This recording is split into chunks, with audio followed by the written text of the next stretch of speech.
everyone. Welcome once again to Geekfest Rants. Today we have a special episode. Some of our technically, how should we call them, original geeks are here. And some extra passerbys, or what do you want to call them? Wives of and people that put up with geeks. People that put up with geeks. Shouldn't you announce it's the 25th show? Well, this is a special show because it's also the 25th anniversary, not 25 years, but 25 shows. So we're making somewhat of a big deal out of it. We're going to start today with Rob, and the topic is R-rated films that we saw for the first time, or R-rated films that are somewhat made an impact on us. Let's start with Rob and tell us about your first R-rated film back in the, what I guess it would be the 80s, late 80s for you? The early 80s, yeah. I have two, actually. The first R-rated movie I can ever remember my mother taking me to see was a cheap, low-budget horror movie called Parasite. Anybody remembers that? Okay. And I remember we saw the trailer for it, and I wanted to see it. And I begged her to take me to see it. So finally she gave in. She took me to see it. I think it came out in 1982. So I was maybe 7 years old. And she took me to see it. And after about 20 minutes, I was horrified, terrified, running, wanting to leave, screaming from my seat. And she made me sit there through the whole movie. Because I begged her so much to go see it that she would not let me leave. She was going to sit through the whole thing. She would be damned if she was going to leave the theater. Yes, it was. Yes, it was. And Demi Moore was in a small early role. Yep. So she took me to see that, and I was, it was a terrible movie. I remember that much too, but it scared the hell out of me. And she wouldn't let me leave. I remember her yelling at me, saying, "You begged me to take you to see this. I paid the money. We're going to sit through the whole movie." So I think I sat there covering my eyes throughout the whole thing. The first movie I ever went to see with my friends, all alone R-rated movie, was the Richard Pryor movie Moving in 1987. We were 12 years old. We were so excited. We were, oh, wow, for a week. We were like, oh, we're going to see Richard Pryor. He's going to curse a lot. This is going to be great. We're going by ourselves. And the movie was terrible. But the theater in Astoria where I grew up, they didn't card, they didn't ID, nothing. They just let us right in. And we went to see it, and then that was it. So and then from then on, my friends and I pretty much got into, any R-rated movie we wanted to. Remember seeing Midnight Run and Die Hard. Some of those came out, and, they never gave us any problem. Now they're, I think, a little more stringent about letting kids in, but back then they didn't give us any problem. So those two stand out to me from my youth. Cool. This is Carlos again. My first film that I can remember, I think it's Blade Runner, 1982. I remember, similar to Rob, back then, there were mostly mom and pop theaters in town, so we didn't have any of those big chain theaters we have now. So they didn't care who got in, your age. They just wanted people in and out of the theater, and that's back in the days where you could pay for one ticket and see 3 movies and stay the whole afternoon there.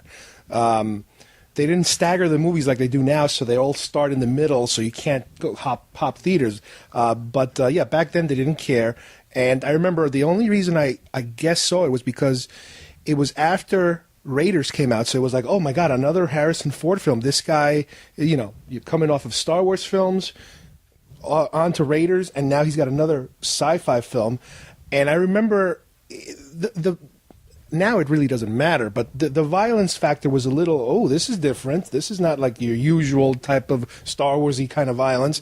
But I remember the movie was also it had a certain tone that, obviously, as a 12-year-old, you're not exposed to, and it was kind of slow, and it looked really good, but it was a little difficult to follow in terms of what is actually happening in this film. It almost reminded me a little bit of 2001 in terms of when it's all said and done, you're still like, yeah, but what the hell are they trying to say? What are they trying to, what's the message they're trying to send you? And for a 12-year-old brain, that makes absolutely no sense whatsoever. I remember Harrison Ford, for some reason, to me, sounded like every time he delivered his lines, to me he sounded like Steve Martin. It was like Steve Martin doing a fake, like, detective type of speech pattern. And part of it was because of the narration that was done on purpose on the film, so the audience could understand the film a little better. But apparently Harrison Ford didn't want to do it and was upset about it, so he delivered the line like he was like reading it under protest.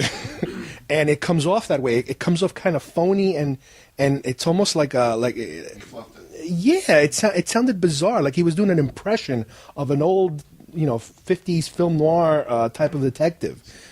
And it came really weird. But still, the film, even back then, blew me away in terms of the visuals. And I knew there was something different about this that, obviously, as I grew older and saw it again and VHS when they put out the, I guess the director's cut, the first kind of director's cut or the extra scenes one, then lasers and Blu-rays, and then finally the what do they call that? The final cut, which was released a couple years ago. It kind of holds out as far as I'm concerned. It's still a good movie. It doesn't, it's not like watching Buck Rogers and all of a sudden it's like, oh my God, I used to be into this. No, this movie still holds out. And to me that was probably the biggest impact, for an R-rated film that I would see for the first time. That kind of stayed with me. How about you, Tony? Mine's a little lighter. The first R-rated movie I remember going to was my father took me to see a re-release of Blazing Saddles. To this day, it remains my favorite Mel Brooks movie. I remember I liked everything about it, from Cleavon Little singing "I Get No Kick from Champagne" to What year was this, and how old were you? I was probably around 11 or 12, so it must have been released and re-released somewhere around 79 or 80. I mean, there was the bean eating scene, there was the toll booth. I am not going to sing "I Get No Kick from Champagne" today. I couldn't sing it the way he sang it, but that was the first R-rated movie I saw. I enjoyed it a lot, and that's it. I remember seeing Parasite in 3D also, starring Demi Moore in the theater. Rob and I may be the only two people in the world who just happened to be in the same room who saw that movie, but Blazing Saddles is definitely number one. Next up is Kim Perrone, wife of host Carlos Perrone. Hi. My first R-rated film was Children of the Corn. It scarred me for a while. I went to the movies with a friend of mine. She said, "Oh, my dad's going to take me and my sister to the movies, and do you want to go?" So I went. I don't know why my parents didn't ask what we were seeing, and we didn't know. Once again, how old were you? I was probably like 11, 12, I think. I think I was like 11, 12. And, her dad takes us to see this movie, and it was pretty horrifying. If you know anything about Children of the Corn, this little kid Malachi is just like... To Malachi. Yeah. That's all built on the story from the Bible or the phrase in the Bible, "A little child shall lead them," that kind of thing. I don't know. But anyway, it was really freaky. All these children, getting rid of the adults in the town. And Correct. It was? Stephen King story. Oh, great. Yeah, Stephen King. It took me like a few nights to have a safe, sound sleep again after that. When you see that film, you never look at cornfields the same way again. No, you don't. Every single time you think of Children of the Corn. You're absolutely right. We went to a corn maze this fall with the kids, and we're walking through, and I'm going, and yep. I think the formula is for every time you watch Children of the Corn, you have to watch 10 Field of Dreams to get it out of your system. Yeah, that would have helped. That didn't come along till quite a while later, though. Yeah, so that was pretty freaky. So I'll introduce Steve, Mr. Steve Locks. The year was 1979. It was summer. My age was 6.5. Was it rainy? The film was Ridley Scott's Alien. 6.5? My mother really wanted to see this film. So, where was Child Protective Services when you need them? Like I said, it was 1979. It was not current time. So, in any event, we happened to be down the shore, and we were in a campground, and one of the teenagers in the group had seen the film, so my mother thought, well, if she describes every little detail of the film, the kids won't be scared, because if you think I had it bad, my little brother came along for the ride, and he had just turned 5. Okay, so this teenager tells us about the film. She tells us about the alien popping out of John Hurt's chest. And then proceeds to hand out therapy cards for other... Exactly. So, my mother thought it was fine, and, we kind of were willing to go along for the ride.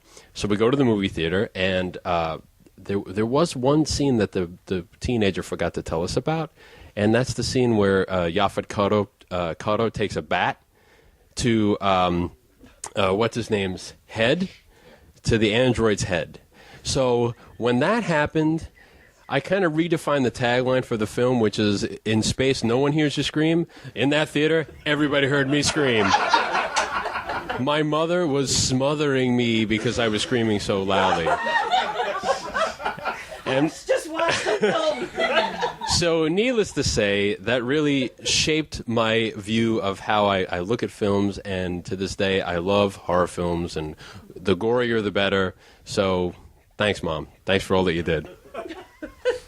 All right, now via Skype we have Steve Ivona. Steve, tell us about your first R-rated feature. Well, Carlos, my first R-rated feature ever was Blazing Saddles. I saw that on cable probably when I was around 8 years old. But the first really big R-rated experience that I had was when I was about 9, and my parents took me to see my first R-rated movie in the theater, which was The Jerk with Steve Martin. And just what a huge deal it was that they were allowing me to see an R-rated movie and to see one in the theater, not to have to sneak one on cable. And I remember just thinking that this was such a huge deal.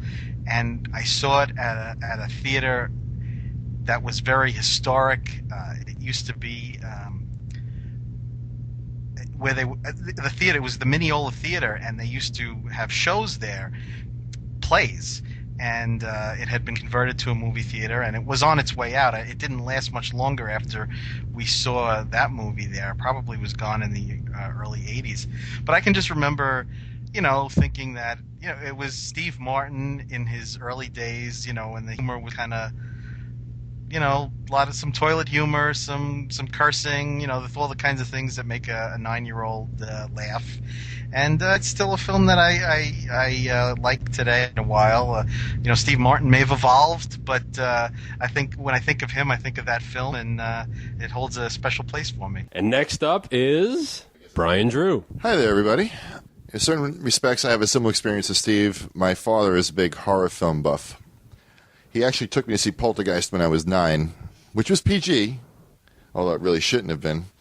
And that really didn't bother me, so I think he thought, the kid doesn't get too rattled by this sort of thing.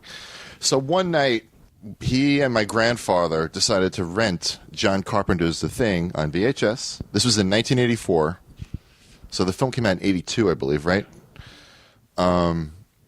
And like I said, my father is a horror film buff, so nothing phases him with this stuff. He just gets a kick out of it. And how old were you, Brian? I was 11. I was 11 at the time. And so the film gets put on, and the scene where his chest opened, where the guy's chest is being pumped, and it opens and proceeds to eat the arms of the guy who was pumping the chest. Defibrillator. With the defibrillator, and then becomes a whole other alien thing on its own. Kind of rattled the psyche of an 11-year-old boy.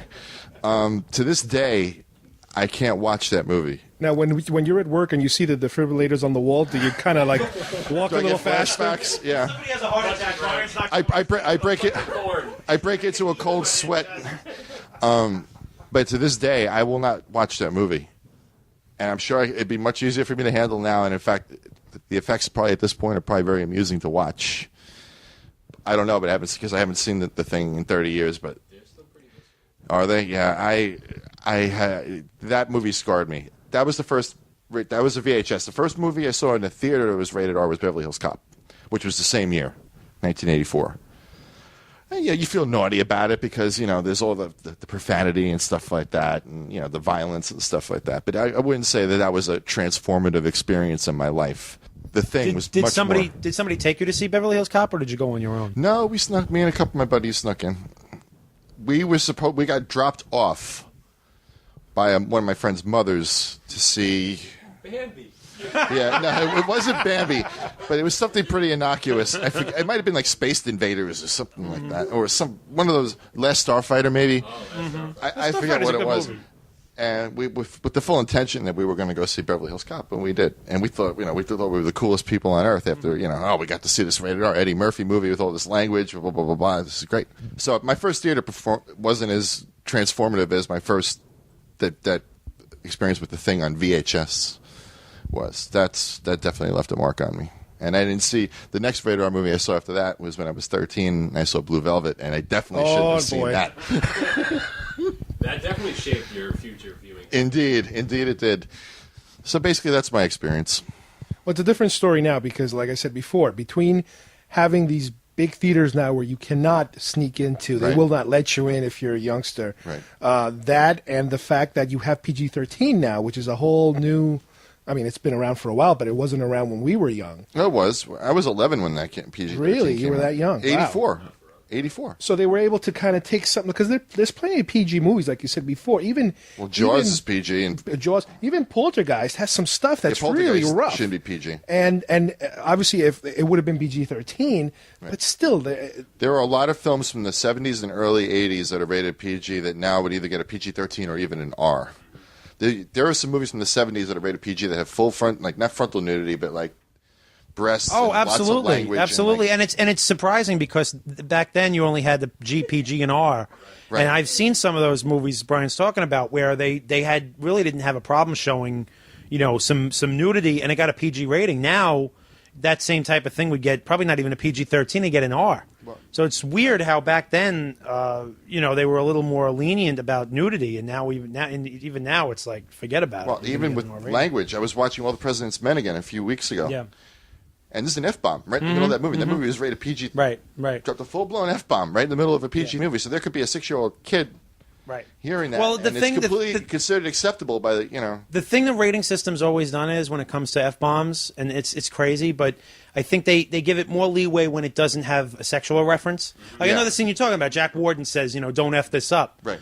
That's fine. That's okay because it doesn't. But if he had said it in a sexual way, it would have gotten an R rating, which is Right. just you're splitting hairs. Well, I mean, that's it's the just puritanical mentality of America. Absolutely, it's this is obscene in this way, but not in this way. That's Right. crazy. But yeah, a lot of those movies that I'm shocked sometimes when you watch some of those PG movies from the '70s and they have nudity. In What them. they got Now- away with. Yeah. well, that's one thing that's different from what I understand in England. In England, it's the other way around. They're more concerned with violence than with any sexual content. So you'll see more. You might see more nudity, but you see less violence. Like to the extent that it's similar to what we see on TV. They're like, oh, we can't even show this, we can't show that, but they're okay with the nudity. That's why Clockwork Orange got banned in England for so long because of the violence in it. Got an X rating here originally. Right, and because they of got an the X violence. rating here. Right. Cool. I think that about wraps it up for today. I'd like to thank all of our geeks and relatives of geeks who joined us. Geekettes. And please join us again next time for another episode of Geekfest Rants. Bye now.